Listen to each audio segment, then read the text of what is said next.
अस्सलाम वालेकुम प्यारे दोस्तों, कैसे हैं आप। उम्मीद करती हूँ आप सब खैरियत से होंगे।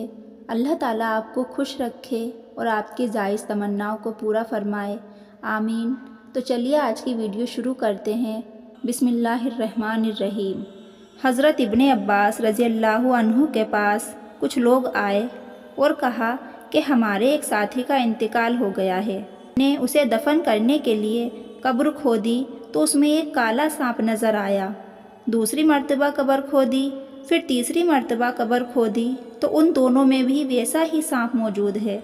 अब हम क्या करें। वो फरमाने लगे कि उनमें से उसे किसी एक कब्र में ही दफन कर दो। ये सांप उसके किसी अमल का नतीजा है। अगर सारी दुनिया में भी कब्रें खोद दोगे तो हर कब्र में यही सांप मौजूद पाओगे। चुनाचे साथियों ने उसे कब्र में दफन कर दिया और वापस में उसकी बीवी से उसके हालात दरियाफ्त किए।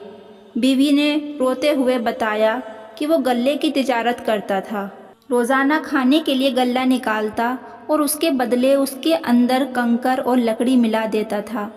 कब्र का सांप उसका नतीजा था, यानी उसे उसके गुनाहों की सज़ा मिल रही थी।